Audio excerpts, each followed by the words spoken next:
everybody. So I would like to say thank you to Abdul Basit, my dear friend, who gave me the opportunity to come here in front of distinguished people and to be able to talk about my country, Morocco. So I've been asked to talk about the sectors of development in Morocco or business opportunities. So let me first start by giving you some brief information about Morocco. So it's a kingdom of Morocco, it's a constitutional monarchy. The capital is Rabat. Geographically, it's in the north of Africa, northwest. We have the Mediterranean Sea on the top and the Atlantic Ocean on the west coast. We have around 35 million people right now in Morocco. The official languages is the Arabic and the Amazigh, it's the Berbers. And we also speak several other languages like French, English and Spanish, because we were under French protectorate, so people speak French. Also under Spanish protectorate, so in the north of Morocco, people speak Spanish. And we have, our religion is Islam, and we also have a Jewish community. And we get along very well with the Jewish community, and for this it has historical reasons. Because during the Vichy regime, in the Nazis period, the Maréchal Pétain asked the King Mohammed V of that period to send all the Jewish people of Morocco, and he simply refused, saying that it was Moroccan citizens.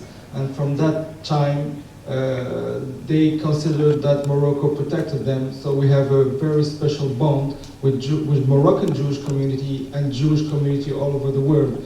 So it's also about that, the dialogue of religion, the tolerance also, humanity is very, very, very tied to that.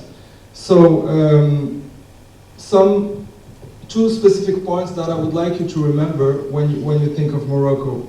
So concerning the Doing Business report of 2019, it reported that Morocco is the second in the MENA region in terms of ease of doing business. So it's a very important point. And the second thing is, when you think of Morocco, I want you to think not only about the Moroccan market, but also about 1 billion consumer, because we have a lot of free trade agreements. We have free trade agreements with the United States, we have free trade agreements with Turkey, with the Arab countries. Now we're negotiating a free trade agreement with Canada.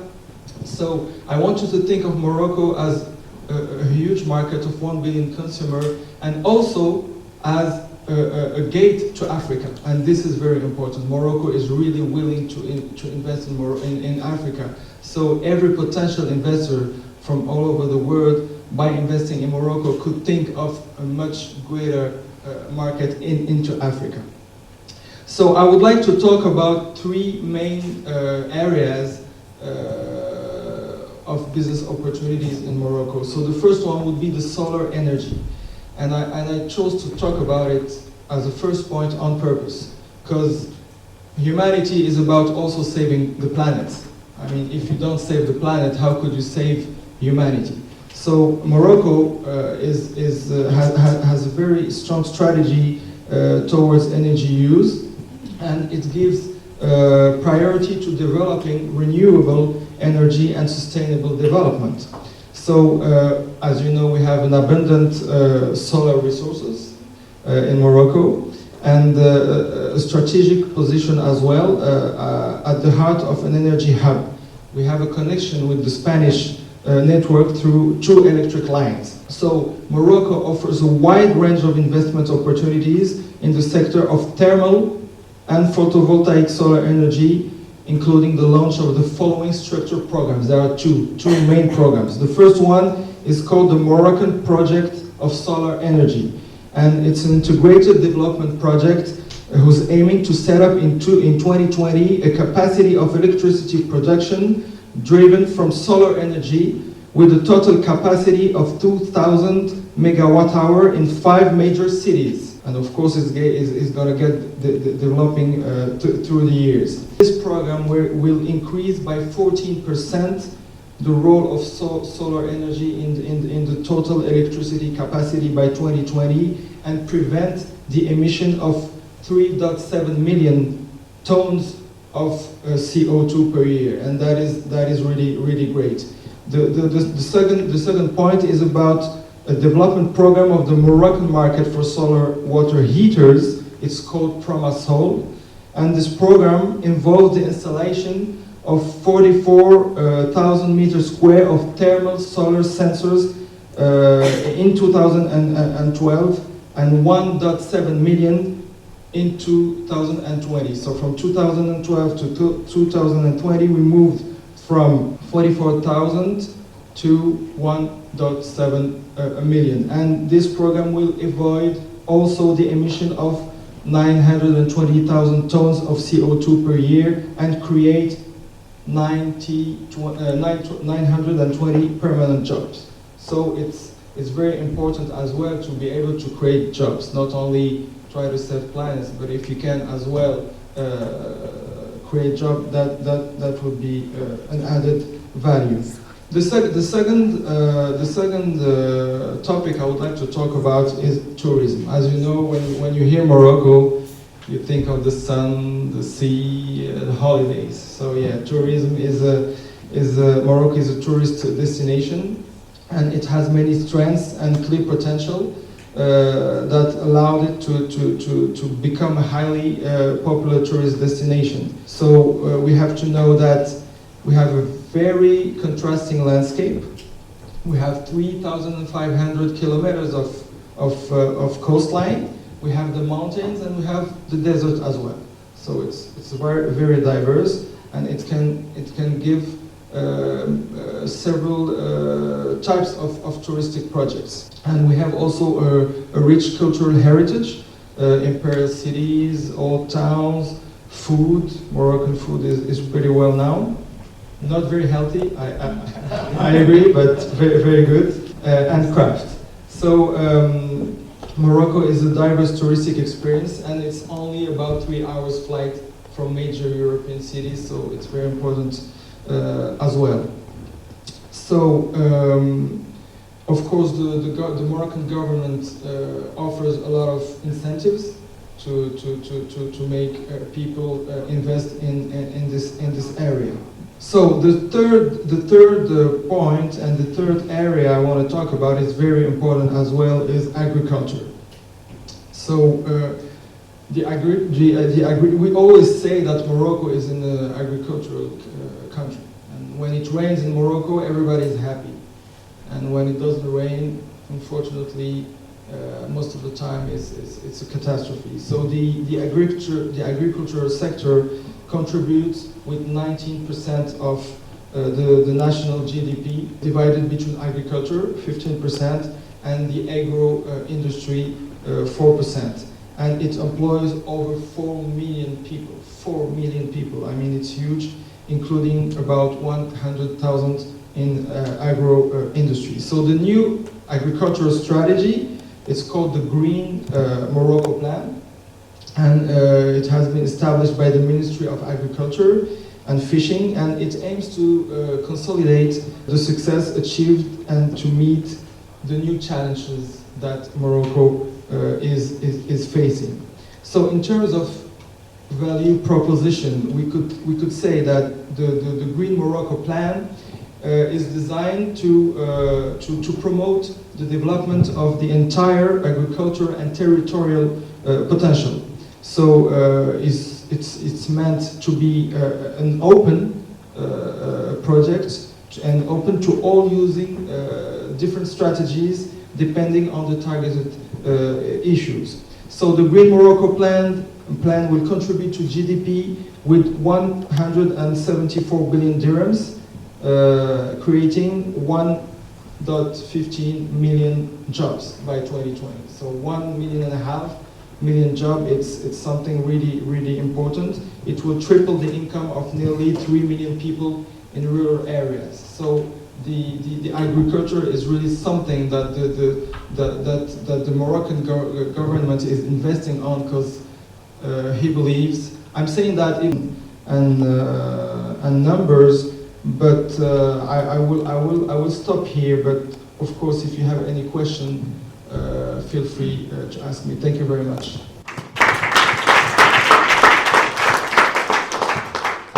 Good afternoon, ladies and gentlemen. Abdul, I don't know if you are here, but thank you for your very kind invitation. So, ladies and gentlemen, I suppose today you are very lucky because you have an Angelina and an Angela in the same panel. But after hearing, Angelina, what you said, I have to say something about our different lives. You know, in Portuguese Parliament, I belong to an assembly of the Portuguese-speaking countries, CPLP countries, and I've been all around Africa, almost every country, not South Sudan, but I look forward to. And I'm sure of one thing: our international community is able to do something, being able to go to your countries and show us being there, our MPs, our representatives of industries, of society, civil society, being in these countries, campaigning this work that you do in your countries is very important for the result that afterwards you will have there in your democracy, in your way that you have to do to achieve whatever you want in your new country, in your building of a democracy. So all of us have that responsibility. We have that responsibility. I'm sorry for our bad English, but if you don't understand anything in English, I rather explain in Portuguese so everyone will know what I'm saying afterwards. Yes, I try to. So I'm very proud to belong to this assembly and go to Africa and speak when I come again to my country and say what I saw there and what they need to do yet in that countries. So it's our responsibility, I'm sure of that, Angelina.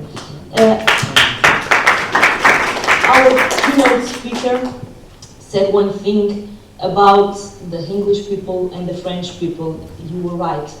But Portuguese people don't have such a nice past too in that matter, so you are sure. In 1973, when I was born, that when the Salazar dictator came over, so I don't know what it was like before, but my mother and my father told me that it was awful. So I'm very lucky to be born afterwards when democracy was being implanted in my country, was already in my country.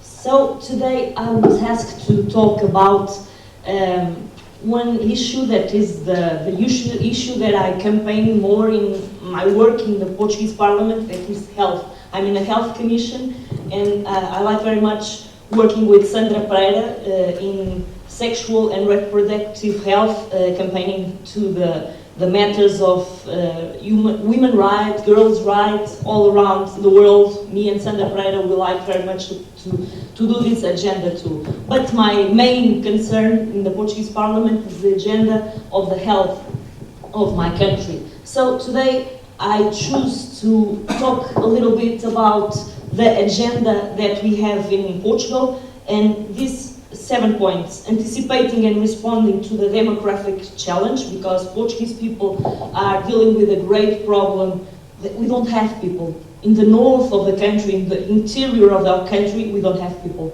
All the young people are coming to the big cities in the sea lands, and all the interior of our country, the border with Spain is getting hold and with no one.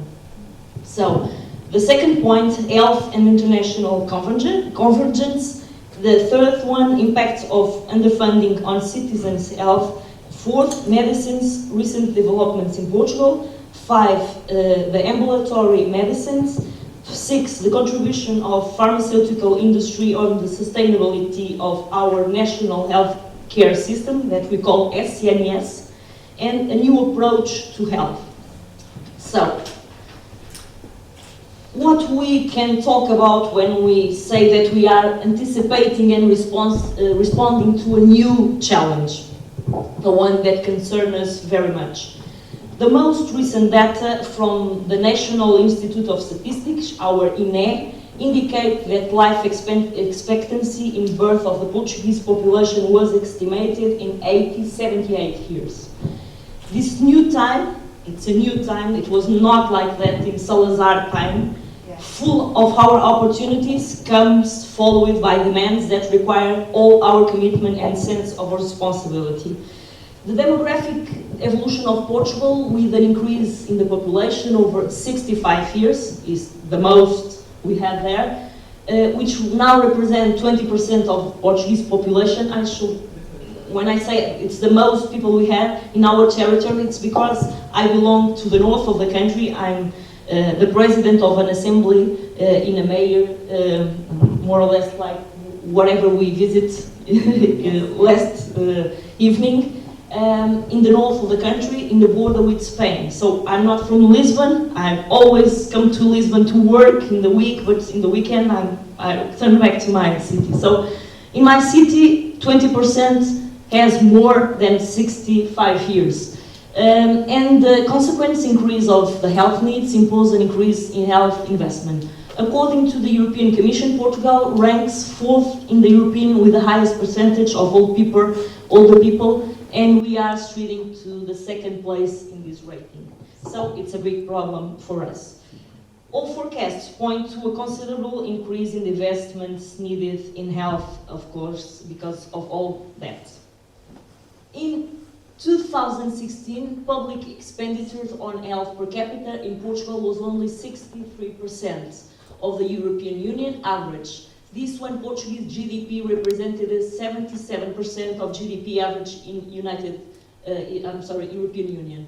So current public health expenditure per capita in 2016 was whatever you can say. And our GDP per capita in 2016, it's the last number we have statistically, was like that. And our sources are from OCDE, provisional values, without the average of Bulgaria, Chypre, Croatia, Malta, and Romania.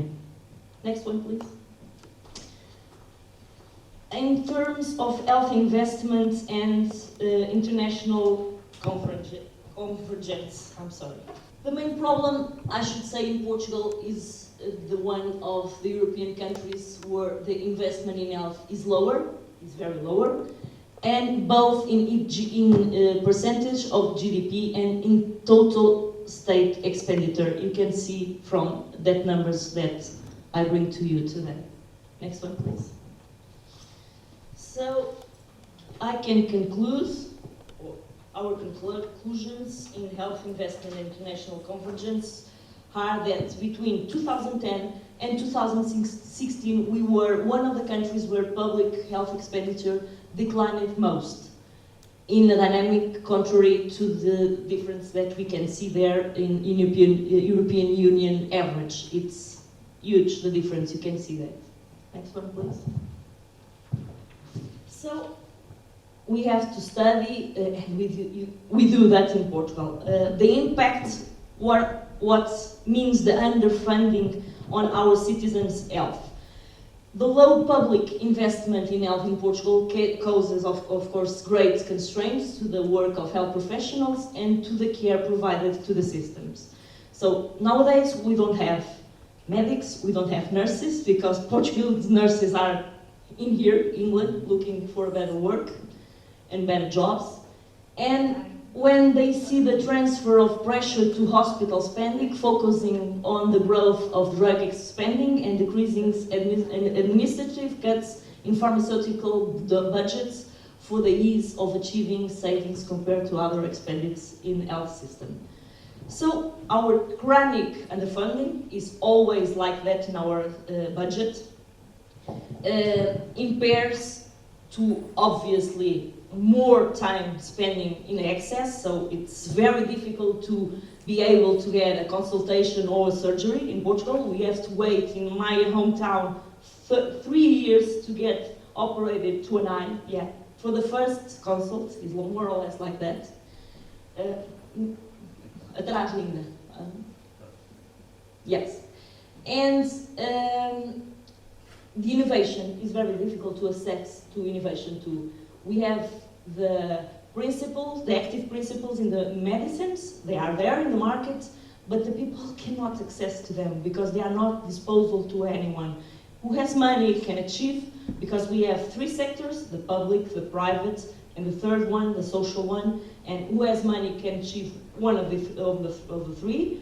Who has not money has to spend time and wait in our lists in the SNS. It's the public system where supposedly everyone should be access or should have the access. So medicine's recent developments in Portugal, costs have reduced more than the public health expenditure, and is being recovered at a slow pace, lower than the nominal GDP growth rate, as you can see in this map too. Next one, please. But we also have good news, because drug spending in percentage of GDP decreases both in total terms and in the public sector, but even with the recovery of nominal GDP, which returned to positive rates of change after 2013, the weight of medicines continued to reduce in our budget. So in 2017, the SNS spending with medicines as a percentage of GDP registered the lowest value of 1.22% less, 0.26 pp than in 2010. So that in terms of the money that we have to spend the next year is very good in terms of the rates that we have. In terms of what are we doing in ambulatory medicines? Between 2010 and 2016, the numbers say that Portugal was, after Greece, the country with the largest reduction in public spending on medicines. In counter-circle, also, like the one before, with most of countries that have registered increases. In 2016, per capita spendings on drug in Portugal was below the European Union average, representing 78% of the average value. In 2016, Portugal ranked 19 in the per capita terms of expenditure with drugs, and France, Italy, and Spain are among the countries with the highest expenditure per capita. So we want to go there. The contribution of the pharmaceutical industry in the sustainability of the SNS is very important to us too. So I bring you some numbers too. Between 2012 and 2018, the saving of charges in the SNS supported by pharmaceutical companies through the agreements the government does with the Minister of Health was 1.45 million euros. It was very important because we needed this money in other things to take care of people who are sick.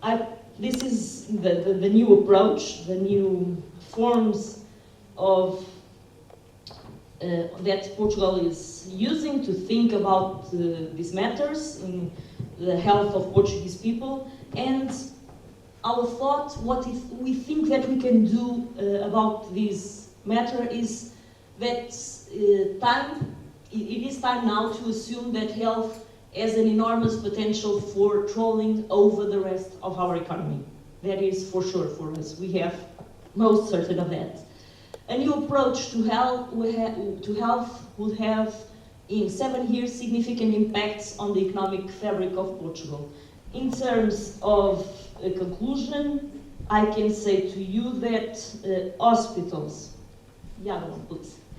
hospitals, research centers, scientific laboratories, clinics, pharmacies, medical devices, universities, medicines, complementary means of diagnosis, nursing, logistic chain, health, tourism, and social sector are very, very important to the economics to my country.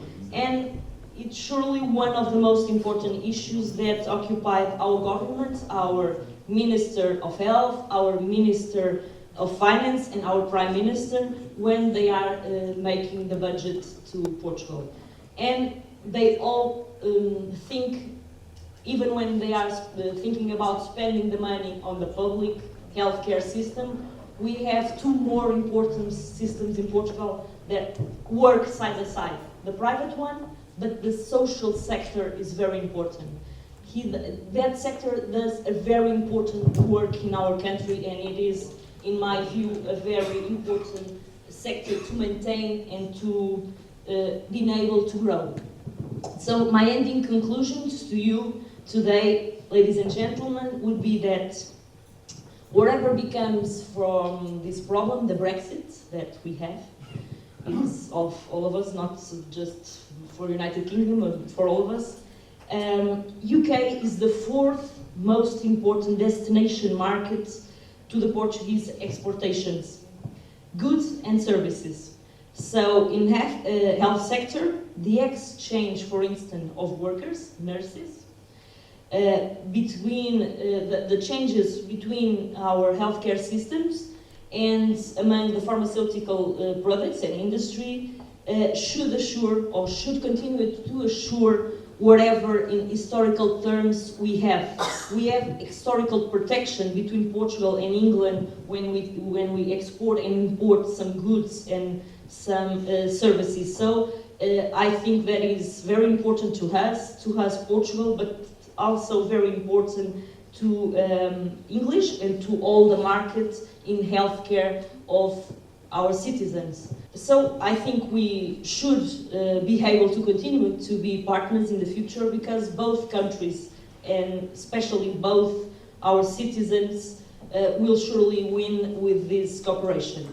And we know more than that already. We are sure that we are doing good when we take care of our health systems in our countries. We are doing good for people, and we are doing good for our citizens. Mainly the ones that have no capacity, have no money to go to doctors. And we are sure that this industry has a high value to all of these citizens too. They create jobs, but they also provided them with the care they need. Whatever you put in this industry, I'm sure, the numbers say that to me in my country, in terms of input, for instance, if I put there 100, I will have more than the double some years before. So this is my conclusion to you. This is the work that we are still doing in our country. We have a long way to work between what we have today and the fulfillment of all the necessities in healthcare in my country. We are trying to do that. The government is trying to do that. The parliament is doing that too, because the laws that we are discussing now, we are talking about a big law, the most important one in our country, the Lei de Bases da Saúde, the basis of healthcare in Portugal, is being discussed again, renewal in our parliament. So it's a big job, but it's a job that all the party needs to do in my country, because just one cannot do it by himself. Thank you very much. I would like, first of all, to thank the World Humanity for organizing this summit, and in particular Mr. Abdul Basit. He's not here right now, but he has done a great job for having all over the world this wonderful people, I would say, from different sectors and from different religions and from different languages, nations, etc., being this small audio. I would like to thank you, and I would like to thank all the participants for giving me a small brief of their countries and their problems. And you know, it was a wonderful days yesterday and today, though it is yesterday was a bit long day, but yeah, it was a very useful day, I would say that. And well, I'd like to thank you for giving us this opportunity to meet together and to have a new relationship with a lot of you guys. So at the beginning, I will not take very long, but at the beginning I would like to give a small brief of my country. When someone talk about Bahrain, so many places, when I say Bahrain, they don't know, especially in the United States, when I say Bahrain, they thought it's a part, one small region in one of the states in the United States. So there are people, that they don't know even where we are located. It's a small country, though with a lot of sectors. Majority, or most of them are, 5% are Muslims. We have Shia and Sunnis. Muslims, they are all Muslims. Then. But we have different minorities of different religions in the country. The country is part of the Gulf Cooperation Council, or they call it JCC. It's the smallest country in it. Our GDN is not too big. It's like around 40 billion.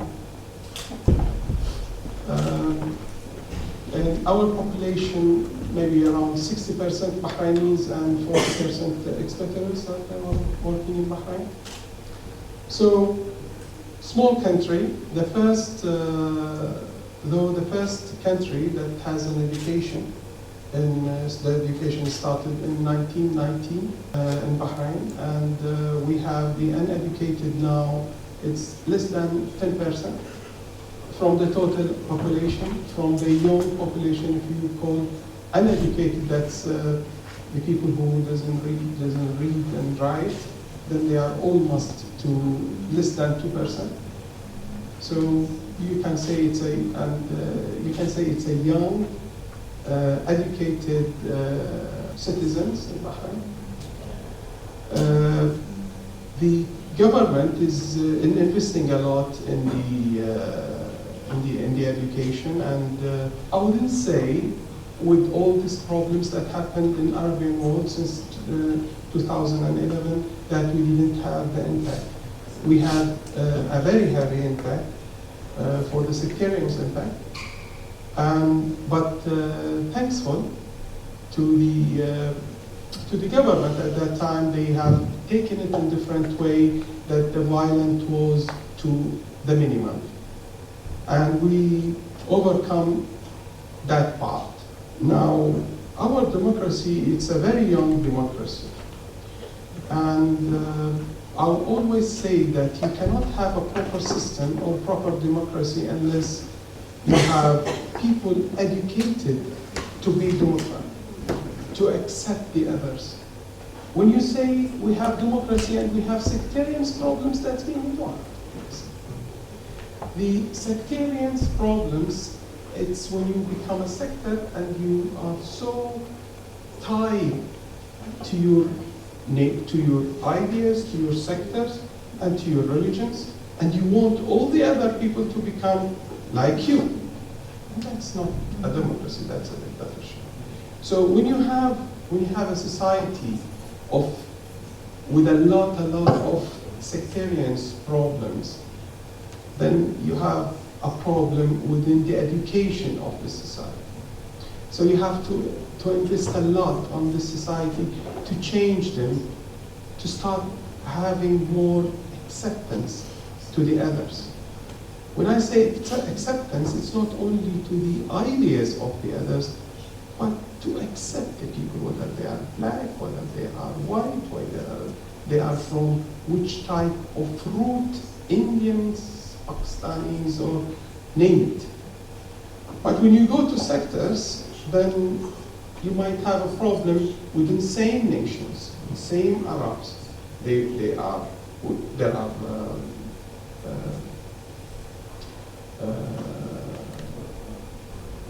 Christians Arab, there are Jewish Arab, there are Muslims Arab, and in Islam, it's like any other religion. Any old religion, there will be a lot of sectors. And the sectors is how you think about it. With God, when He brought, God you believe in God and you can name that God the way you like it. And it's your problem. Eventually you go to the right side or the left side. It's between you and the God. But the people, unfortunately, they don't think that way. Either my way, either no way. And this is where the sectarian's problem, and this is exactly against the democracy. So when I talk about democracy in our country, I will talk about a very young democracy that started less than 20 years back. It's going ahead, and we are developing, but the more development needs to be within the people and within the education of the people to understand what democracy means and what the respect to the others means. Now, I'll talk a little bit about other part.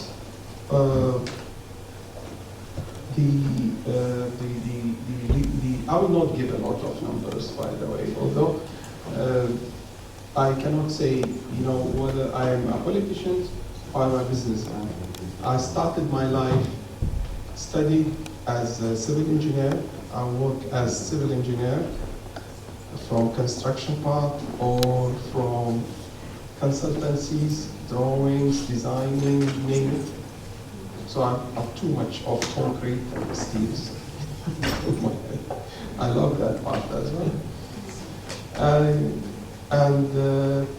I was part of I was an MP, part of the parliament for 4 years. That ended in 2014. And I've worked in different organizations with the Gulf Cooperation Councils or representing Bahrain in different occasions. Up to now, I'm running my company, and I have a group of companies. So I will give you a little bit of some education of Bahrain on the economical part. Bahrain is this, as I say, it's the smallest Gulf country. It's a center of banking, and we have the biggest number of banks, offshores and commercial banks, Islamic banks. It is the central of the Islamic banking in Gulf. And when we talk about banking, or we talk about business, or we talk about investment, two things very important is to be the security of when I put the money, I take it back. That's a very important thing. In this part, it's very easy, in and out. We have taxes almost to, just last year we started the VAT in Bahrain. Previously it was 0 taxes. So it's like tax-free, it's only 5% VAT we have. And it's refundable for big business as well. It's a very peaceful country, and the people are very, very friendly. And because it is an island, usually the island peoples are very friendly people, and they are very accepting everyone. When you look at Bahrainis, original Bahraini, you find them original Bahraini, but he is originally from Iran. He is Bahraini, but originally his root comes from Saudi Arabia. He is Bahraini, but originally his root comes from Kuwait. So this is Bahrain. You cannot find someone 100% root from Bahrain. But this is, I'm too much in business. I love my business, I love my work, and I love all the nations. And I think this is a mix of everything. So thank you very much.